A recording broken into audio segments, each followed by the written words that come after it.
All right, this video is going to be about William James and his response to Clifford. This is a really well-known, very famous and influential debate or exchange between these two philosophers on the ethics of belief. So here's Clifford's rule again, just to remind us. It's always wrong everywhere for anyone to believe anything upon insufficient evidence. Just as a bit of background and a warm-up, I just want to think about an implication of Clifford's rule. So suppose that Clifford's rule is true. Suppose you accept it. Now let P be any proposition and not P be the contradictory or logically conflicting proposition. So let P be it is raining and not P be it is not raining. Suppose you have insufficient evidence for P. Yeah, you just haven't looked outside for a really long time. And you haven't checked the weather, so you're not sure. Suppose you also have insufficient evidence for not P. You don't have any evidence that it is not raining either. In this situation, given that Clifford's rule is true, what should you do with respect to your belief between P and not P? What does Clifford's rule imply that you should do? Well, it would be wrong for you to believe that P because you have insufficient evidence for P. But it would also be wrong for you to believe not P, since you have insufficient evidence for not P as well. So Clifford's rule says that you should neither believe that P nor believe that not P. In other words, Clifford's rule implies that you should suspend belief with respect to the choice between those two propositions. You should believe neither. The fact that Clifford's rule has this implication is the basis of James's argument against Clifford. One way to think about what James is worried about is that James is recognizing that if Clifford's rule is true, we are too frequently going to be required to suspend our belief or to be agnostic. Or another way to put it is that James's point is that Clifford's rule recommends a kind of paralysis with respect to what we believe that is itself objectionable because it is bad for us to be paralyzed in every circumstance in which we can't cast about for more evidence on one side or another. That kind of paralysis, says James, is bad for us. And so for that reason, Clifford's rule is not a perfectly general rule for how we should go about forming our beliefs. So here's a bit of background on some of the definitions and terms he uses and distinctions, just so that we can sort of slip seamlessly into using William James's terminology. Here's some background. Hypothesis, option, and there's going to be a few other kinds of options in a second. So a hypothesis is just any proposition or claim for James. An option is any choice between two incompatible propositions, P and not P, or two incompatible hypotheses. A live hypothesis versus a live option versus a dead option. A forced versus avoidable option. And then a momentous versus trivial option are the kinds of options. Now, as we discussed in class, a live option is a choice between two live propositions or two live hypotheses. And for a proposition or hypothesis, sorry, my dog is playing in the background. Ollie. Anyway, for a proposition or hypothesis to be live, it has to be something that is believable for you. Even if you don't believe it, it has to be something that you haven't sort of categorically ruled out. One thing that's going to be important is that if you have sufficient evidence in your possession of the truth of some proposition and you're sort of attending to that evidence, then not believing that proposition becomes dead for you. If you have overwhelming evidence, say that the moon landing happened and wasn't a massive conspiracy, the moon landing conspiracy theory will be a dead hypothesis for you. And so will the choice between the two hypotheses, moon landing happened or it was a conspiracy. That will be a dead choice or a dead option. Forced versus avoidable option is a choice between two hypotheses, such that you can't avoid making the choice about which one to believe. You may be able to put it off briefly, but relatively soon you will have to make the choice about what to believe. This could be because it's literally by force. You might be under threat that if you don't believe one or the other, there's some bad consequence that's imminent, that may result from your decision to suspend belief. Or it could be because what you're faced with are the only logical possibilities. So if you're choosing between, for example, whether to believe that God exists or not believe that God exists, those are the only two things you can do. Where not believing that God exists includes both suspending belief and believing that God does not exist, or being an atheist. Your only two options are believe that God exists or don't have that belief, either one or the other. That's one way for an option to be forced. A momentous option is an option such that what you choose to believe has great and important consequences for you. There often is something of great value to be gained by believing truly. If you pick the right thing to believe, there is something of great value potentially in it for you. Whereas trivial options are ones such that the choice between believing one or the other, it doesn't matter for you practically. So should I choose to believe that there are an even number of stars or an odd number of stars? For me, that's a trivial choice. Which of the two I believe has no significant impact on my life. But at least arguably, the choice about whether to believe that God exists is a momentous choice, or a momentous option. So now we can define a genuine option as an option that is live, forced, and momentous. So a genuine option is a choice between two propositions or hypotheses, both of which strike you as believable. And so, among other things, this means you don't have such overwhelming evidence that you can rule one of them out. It is also a choice that you are being forced to make, either immediately or at some point. You can't sort of indefinitely put off the choice about which of the two to believe.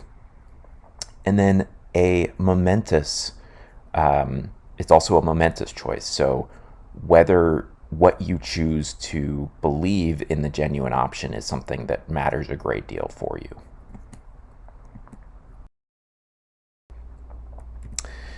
Okay, one more definition here that I'm introducing. This isn't in James, but it makes things a little bit easier to handle. Let's say that one resolves a genuine option just in case one believes either of the two competing hypotheses in the option. So if you're presented with the hypothesis that God exists and the hypothesis that God does not exist, and that's your option, and suppose it's a genuine option, we can say that you resolve the option by picking one of the two. If you believe that God exists, you resolved it, and if you believe that God does not exist, you resolved it. Failure to resolve a genuine option occurs when you just suspend belief. So this gives us what we need to set up James's argument against Clifford's rule. Call it the genuine options argument. First premise: it is not always wrong to resolve a genuine option. So remember, resolving a genuine option just means believing one of the two hypotheses in the option. So G01 just says it is not the case that it is always wrong to sometimes believe one of the two hypotheses in the option, or equivalently, it's perfectly permissible sometimes to pick either one or the other of a proposition or hypothesis in a genuine option. G02 says if Clifford's rule is true, then it is always wrong to resolve a genuine option. Put those two together and it follows that Clifford's rule is false. This is a modus tollens with just a slightly different order. So we have, if we were going to reverse the order of G01 and G02, we would have, if Clifford's rule is true, then it's always wrong to resolve a genuine option. And then the next premise would come in and say, but it is not always wrong to resolve a genuine option, therefore Clifford's rule is false. So let's start with G01. Why think it's not always wrong to resolve a genuine option, or equivalently, why think it's sometimes permissible to believe one or the other of a propositions presented in a genuine option? James gives a couple of defenses of that claim, a couple of defenses of the claim that it's okay to pick in a genuine option. First is just an appeal to our intuitions about individual cases. So like, if you bought the athlete example from last week and you were like, yeah, there's nothing wrong with believing you're going to win the race, even if your evidence doesn't establish that you will. If you know that you're believing that you're going to win the race will help you win the race. Nothing wrong with that. James is going to say, okay, that's all I need. I've got you. Now you also have the intuition that at least sometimes, it doesn't have to be in every case, because remember, he's happy to apply Clifford's rule in some circumstances. But all you need to show, given how general Clifford's rule is, all James needs to show is that there's at least some cases in which you can believe on the basis of insufficient evidence. The second defense is a little more involved. It's not just, here's some examples, I hope you agree that it's okay to resolve the option. It relies on what can be called the ought implies can principle. This is a pretty intuitive principle. The idea is that if you ought morally to do something, if you're morally obligated to do some action, then it had better be the case that you can do it. It had better be the case that you are capable of actually doing it. So, for example, the ought implies can principle is what makes extraordinarily, inhumanly demanding moral rules implausible. So if someone says to me, your moral obligation is to give $1 billion to people in need, I'm going to be like, no, that I can't. What do you mean I'm morally obligated to? I don't have that much money. That's not a thing I can do. Of course, that response wouldn't be available to me if someone said your moral obligation is to give $500 to people in need. Whether that's right or not is a different question, but I have that money and that's something I can do. But in the case of the impossible demand, the ought implies can principle is what explains why that demand seems incorrect. Another way to formulate this principle that's equivalent and that's most relevant for us is this. If one cannot fail to do some action A, then it is not wrong for one to do action A.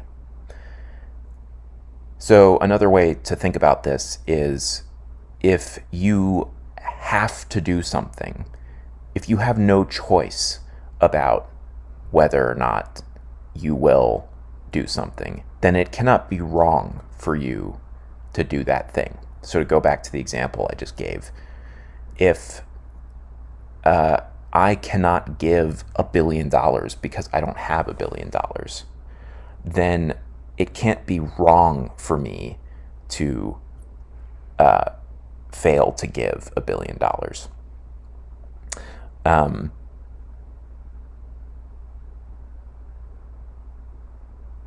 So that's what this ought implies can principle is designed to do, and the content of the principle. James uses this principle together with some claims about particular genuine options. So he says, once we have the ought implies can principle in place, in addition, he wants to say, some genuine options are such that one cannot fail to resolve them. I have no choice about whether or not, for example, I will either be a theist or an agnostic or atheist. I can try to just believe neither theism nor atheism, but when I do that, I'm an agnostic. So now suddenly I'm doing either one or the other. I'm forced. I'm not going to talk about this example, actually, because we talked about it in class and it's complicated. But another example of genuine option that we are all inevitably going to resolve is the question of whether we prioritize the seeking of truth or the avoidance of falsehood in our own intellectual lives. So if the ought implies can principle is true, if it's true that one's inability to fail to do some action A means that the doing of A cannot be wrong for one, put that together with the claim that some genuine options are such that you cannot fail to resolve them. Some of them are forced. It follows that it is not wrong to resolve some genuine options because I have no choice about choosing whether to be a theist or not. Whatever I do, I'm going to pick one of those two things. So it can't be wrong for me to do that. Okay, so here's GO2, the second premise. If Clifford's rule is true, then it is always wrong to resolve a genuine option. This is pretty straightforward. Why think this? Okay, so here is the first step in this defense of GO2. If Clifford's rule is true, then it's wrong to resolve any option that one lacks sufficient evidence to resolve. That's just a result of Clifford's rule, together with the notion of what it is to resolve an option. 2, the second step, no one has sufficient evidence to resolve a genuine option. Now, if you remember, every genuine option is a live option, choice between two live hypotheses. But if one has sufficient evidence to resolve a genuine option, then that option is dead rather than alive, because that means that at least one of the hypotheses in the option has sufficient evidence in its favor, and you recognize that fact. It's hard to see how you can recognize that there is overwhelming evidence for some proposition while at the same time not believing it. Once you recognize that, you're not shoving aside doubts as the ship owner does. You're staring the fact that there's overwhelming evidence for something in the face. It's no longer going to be a live possibility for you to do anything other than believe it. So the option becomes a dead option. So by definition, no one faced with a really genuine option, one that is really live, has sufficient evidence to resolve it. And that's why no one has sufficient evidence to resolve a genuine option. Therefore, if Clifford's rule is true, then it is always wrong to resolve any genuine option, because, in other words, the only way to do so, the only way to make the resolution happen, is to leap over the evidence and believe for other reasons, because it's in your benefit on the basis of the so-called passions, as James says. And that's exactly what Clifford's rule prohibits. Okay, that is the end of this video. See you later.